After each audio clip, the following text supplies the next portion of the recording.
تیسری چیز ہم کہہ سکتے ہیں کہ جو ایک عدالتی ہم دیکھ رہے ہیں کہ ہر دوسرے تیسرے روز ایک نہ ایک کوئی عدالتی فیصلہ ہوتا ہے یا فیصلہ آ رہا ہوتا ہے، تو ایک عدالتی بحران بھی کہہ سکتے ہیں یا عدالتی کچھ فیصلے اس طرح کے ہیں وہ بزنس ایکٹیویٹیز پر جو ہیں پولیٹیکل انسرٹینٹی بھی آپ کہہ سکتے ہیں جس کا ایک امپیکٹ ہے. پولیٹیکل تو میں نے بتا دیا، یہ عدالتی ایک آئینی بحران جسے ہم کہہ سکتے ہیں، یہ اس طرح کی چیزیں بھی چل رہی ہیں. پھر اس کے ساتھ ساتھ جو لا اینڈ آرڈر سچویشن ہے وہ پچھلے دنوں خاصی ڈیمیج رہی ہے، تو سمجھے کچھ بچا نہیں ہے. الحمدللہ ان تمام چیزوں کے باوجود مارکیٹ نے کافی مینٹین رکھا اپنا آپ کو، اب 40,000 پر مینٹین رکھا، 41 42 کے قریب بھی گئی ہے. اور لیکن چونکہ ابھی تک آئی ایم ایف کی ڈیل سائن نہیں ہوئی ہے اور یہ ہماری معیشت کے لیے اور ہمارے فارن ایکسچینج ریزرو کے لیے بہت ساری چیزوں کے لیے آئی ایم ایف کی ڈیل کا سائن ہونا وہ بہت ضروری ہے. اس کی بہت ساری وجوہات ہیں جو آئندہ آگے جا کے ہم ابھی ڈسکس کریں گے، جس میں وہ آیا کیوں نہیں سائن ہو پا رہی، اس کا بھی امپیکٹ ہے. تو یہ ساری وجوہات ہیں جس کی وجہ سے ہم ایک لیک لسٹر پرفارمنس مارکیٹ کی دیکھ رہے ہیں. ہاؤ مارکیٹ 4.5 کی پرائس ارننگ ریشو پر اپنی چل رہی ہے جو کافی لو ہے، اور ہسٹوریکلی جب بھی اتنی لو پرائس ارننگ ریشو ہوتی ہے تو کوئی بھی بریکنگ نیوز جو ہے وہ مارکیٹ میں ایک بہت زبردست اچھی ایک باؤنس بیک پرووائڈ کرتی ہے، جس کی ہمیں امید ہے. اور بریکنگ نیوز یقیناً اسٹاف لیول ایگریمنٹ کا سائن ہونا ہے، یقیناً یا پولیٹیکل انسرٹینٹی کا تھوڑا سا کم ہونا ہے. یہ وہ بریکنگ نیوز ہیں جو اگر جتنی جلدی آتی ہیں مارکیٹ پہ ہم اس کا پازیٹیو امپیکٹ دیکھیں گے. رائٹ. میں ڈاکٹر اطہر صاحب سے پوچھنا چاہوں گی. ڈاکٹر اطہر صاحب، آئی ایم ایف کی مینیجنگ ڈائریکٹر بیجنگ کے اندر ایک فورم پہ انہوں نے یہ بتایا، اور پوری دنیا کے لیے جو ایک فور کاسٹ ہے اس میں ایک ڈپریشن یا پھر ہم کہہ سکتے ہیں کہ کووڈ کے بعد جو ایک امپیکٹ ہے اس کا ذکر کیا. کیا سمجھتے ہیں آپ یہ فور کاسٹ؟ چائنا کے لیے تو پھر بھی بہتر ہے، لیکن اگر پاکستان آ جاتا ہے تو اس کے لیے کافی زیادہ مشکلات ہیں. دیکھیں مشکلات تو ہیں بالکل، نو ڈاؤٹ، لیکن ساتھ ساتھ اگر آپ یہ بھی دیکھیں تو we are not the only one suffering from this problem, کہ یہ almost entire world is suffering from this problem. تو جب اتنا زیادہ ہے تب خیر ایسی بات نہیں ہے کہ اگر اتنا زیادہ ہے تو ہم اطمینان سے بیٹھ جائے. ہمیں ایسے وقتوں کے لیے پہلے سے تیار کرنا ہے. اور سب سے ایک غلط بات یہ ہے جس کا میں مشورہ بھی دوں گا کہ we should not always bank on government decisions کہ گورنمنٹ یہ کرے گی، گورنمنٹ یہ کرے گی. دیکھیے پرائیویٹ سیکٹرز میں کوئی 40 کے قریب پاکستان میں چیمبرز ہیں، 140-150 کے قریب ٹریڈ ایسوسیشنز ہیں، تو وہ اسپیشلائز ٹریڈز کی ہیں.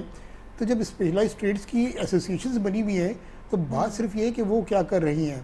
ہمیں چاہیے کہ فوری طور پر یہ پرائیویٹ سیکٹر سے اس طرح سے اٹھیں کہ ہم نان ٹریڈیشنل ڈیسٹینیشنز کو پکڑیں، نان ٹریڈیشنل پروڈکٹس کو پکڑیں اور اس کو ایکسپوز کریں.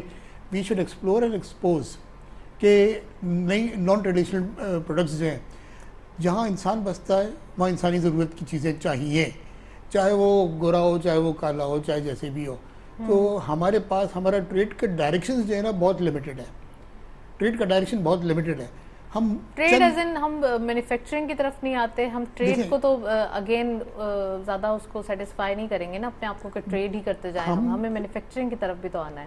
بالکل، اور مینوفیکچرنگ کی طرف اگر آنا ہے نا ہمیں تو بالکل ڈیفینیٹلی اس پر تو آنا ہے. ہم ہمیشہ اسی پر بینک کر رہے ہیں کہ امپورٹ کریں.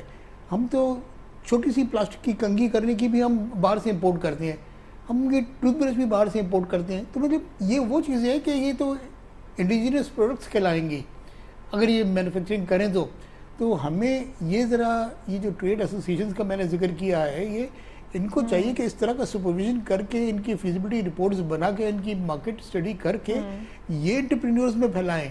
اور نئے ہمارے پاس جو تعلیمی اداروں میں جس سے میرا تعلق ہے، تو ہمارے پاس تعلیمی اداروں میں بزنس اسکولز تو بے تحاشا ہیں اور اچھے ہیں، سب کچھ ہے.